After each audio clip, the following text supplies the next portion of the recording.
मैं प्रश्नों से भरा हूं, आप उत्तरों से। क्या मैं आशा करूं कि आप मेरी सारी जिज्ञासाओं का समाधान कर देंगे? यदि आप आश्वासन दें तो मैं सन्यास तक लेने को तैयार हूं। भाईदास भाई, भाई कैसी बहकी बहकी बातें कर रहे हो? सन्यास तक, जैसे कि कोई कहे कि जहर तक पीने को तैयार। ऐसी झंझट में ना पड़ो। अच्छे भले आदमी चंगे आए चंगे ही जाओ, क्या बिगड़ना है? और तुमसे किसने कहा कि मैं उत्तरों से भरा हूं? हाँ, प्रश्नों से खाली हो गया हूं। तुम प्रश्नों से भरे हो, मैं प्रश्नों से खाली हूं। उत्तरों से मैं भरा हूं, इस भ्रांति में ना रहो। मैं कोई पंडित नहीं हूं। हाँ, तुम्हें भी प्रश्नों से खाली होना हो तो मुझसे जुड़ सकते हो, वही सन्यास है। प्रश्नों के उत्तर नहीं होते। सद्गुरु प्रश्नों के उत्तर नहीं देता है, प्रश्नों को तोड़ता है। तुम जरा गौर तो करो कि मैं तुम्हारे जो प्रश्नों को उत्तर देता हूं वो उत्तर,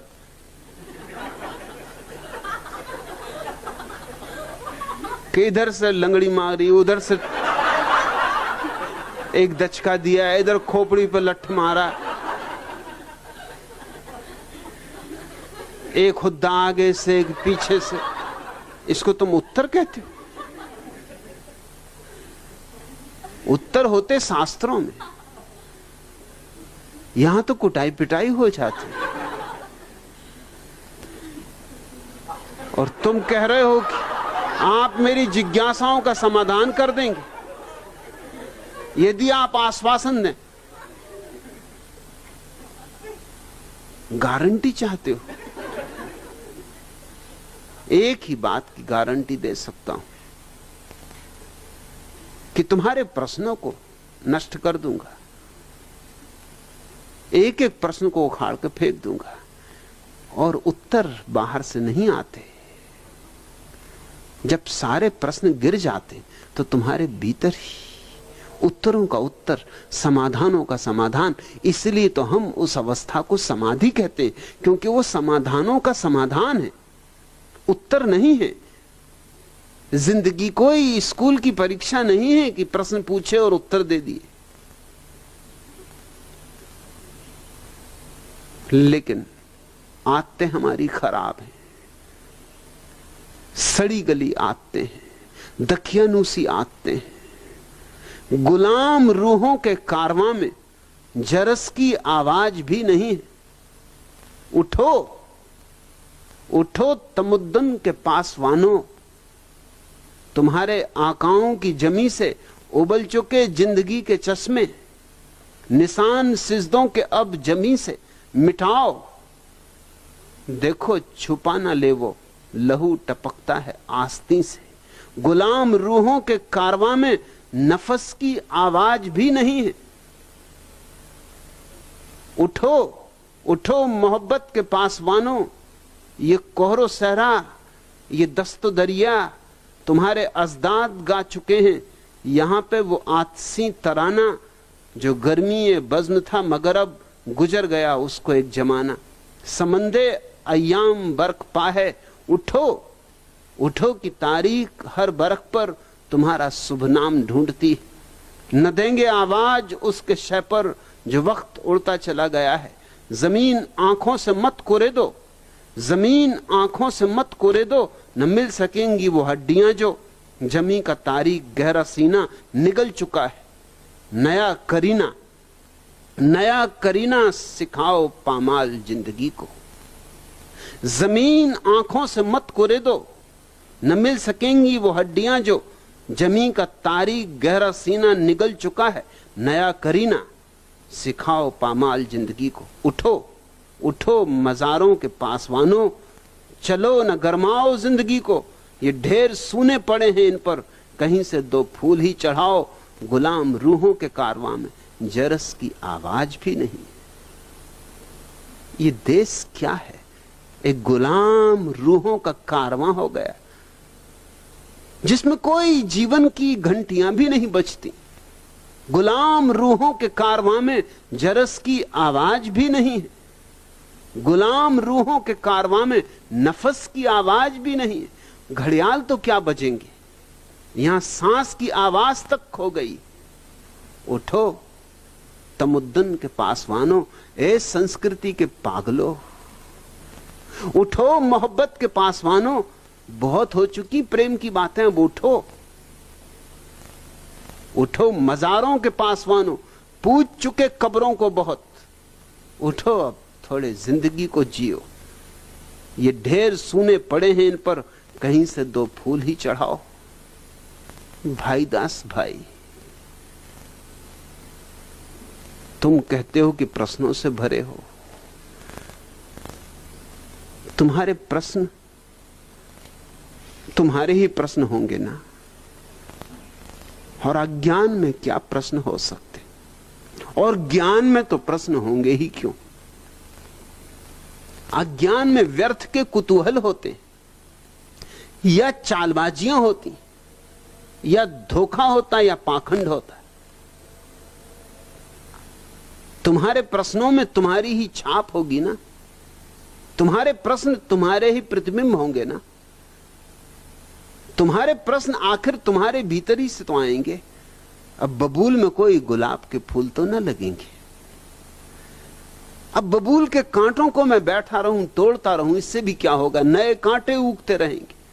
इसलिए मैं तो जड़ मूल से तुम्हें मिटा दूंगा। भाई दास भाई, अगर तैयारी हो बिल्कुल मिटने की तो सन्यासी हो जाओ। आश्वासन एक देता हूं कि मिटाऊंगा, बिल्कुल मिटा दूंगा, जड़ों से उखाड़ूंगा। कहीं कुछ शेष न रहेगा तुम्हारा तुम में। और जब तुम्हारा तुम में कुछ भी शेष न रहेगा तो पा जाओगे तुम सभी समस्याओं का समाधान। दादा चूहड़मल फूहड़मल बीमार थे, डॉक्टर के यहां गए। डॉक्टर ने सब जांचा परखा और 2 दवा की गोली देकर कहा, एक सुबह एक शाम खाना, बस एक ही दिन में बिल्कुल चंगे नजर आओगे। दादा घबराकर बोले, क्या आप बोले बड़ी डॉक्टर, नंगे नजर आओगे?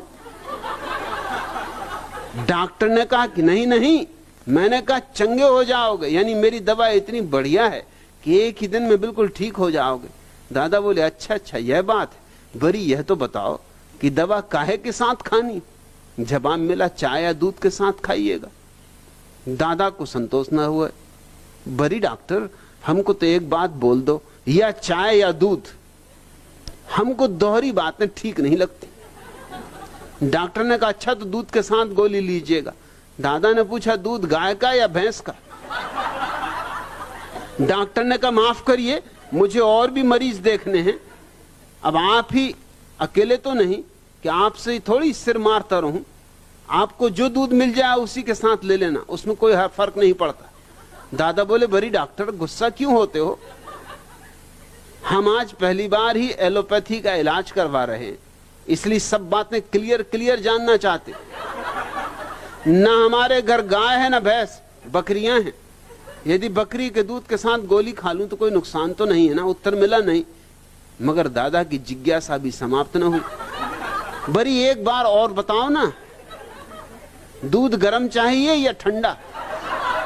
डॉक्टर ने पिंड छुड़ाने के लिहाज से कह दिया कुनकुना।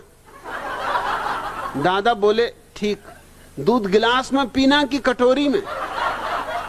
डॉक्टर को गुस्सा आ गया, साईं अब घर भी जाइए ना, आपको कुछ और काम नहीं है क्या? दादा बोले, काम क्यों नहीं है, पर जब हमने आपको पूरी फीस दी है तो बदले में हमें भी पूरी जानकारी तो दीजिए। बताइए कि दूध खड़े खड़े पीना है कि बैठकर पीना है? डॉक्टर ने अपना माथा ठोंक लिया। साईं आप ये लीजिए अपनी फीस वापस। 10 का नोट पकड़ाते हुए उसने कहा, खुदा के वास्ते अब मेरा पीछा छोड़िए। दादा बोले, लेकिन भरी तुम तो नाराज होते हो, हम तो सीधा साधा आदमी हैं, कभी एलोपैथी का इलाज नहीं करवाया, इसलिए पूछता है कि दूध खुद अपने हाथ से पीना है या मेरे मुन्ने की अम्मा यदि पिला दे तो कोई नुकसान। डॉक्टर को भी हंसी आ गई, बोला साईं तुम तो बड़ा जानदार आदमी है, जा अब अपने घर और मुन्ने की अम्मा के हाथ से दूध पी। दादा ने कहा अच्छा तो जाता हूं बड़ी डॉक्टर, मगर एक बात तो बताओ कि घर तक पैदल जाऊं या रिक्शे में बैठकर। डॉक्टर ने कहा रिक्शे में जाओ, इस बुखार में पैदल चलना ठीक नहीं। दादा डॉक्टर से राम राम बड़ी साईं कह के चल दिए। डॉक्टर ने संतोष की सांस ली, लेकिन आश्चर्य की बात तो तब घटी जब आधा घंटे बाद दादा लौट आए और बोले बड़ी डॉक्टर तुम कैसा इंसान है, हमको यह नहीं बताया कि कौन सी गोली सुबह खानी और कौन सी शाम को खानी। हमारा मुन्ने की अम्मा ने हमको बहुत डांटा। डॉक्टर ने संयम साध कर कहा यह सुबह खाइए और ये शाम को। दादा बोले तुम्हारी भूल के कारण हमको वापस आना पड़ा भरी, हमको फिर से घर जाने के लिए 10 रुपया रिक्शा का भाड़ा दो, वरना हम कैसे जाएंगे। डॉक्टर ने आधा मिनट गंभीरता से सोचा और चुपचाप 10 का नोट दादा के हाथ में थमा दिया। इसी में ज्यादा भलाई थी। दादा मुस्कुराते बाहर आए और वेटिंग रूम में बैठी अपनी बीबी को आंख मारकर बोले लोग कहते हैं कि जाको राखे साइयां मार सके न कोई। ऐसा कहने वाले निरे मूर्ख हैं, गधे। उनको कहना चाहिए जाको लूटे साइयां बचा सके न कोई। बीबी हंसती हुई उठी और बोली तो फिर आज कौन से पिक्चर चला जाए मुन्ने के पापा, इस डॉक्टर से आज कितने रुपए वसूल करे। अरे बरी बोलो ना, तुम्हारी जिज्ञासाएं भाईदास भाई किसी काम ना आएंगी। यहां तो जिज्ञासाएं तोड़नी, यहां तो प्रश्न गिराने। उत्तर मेरे पास कोई नहीं है, उत्तरों का उत्तर है और वह तुम्हारे भीतर है। उसे खोजने का रास्ता बता सकता हूं।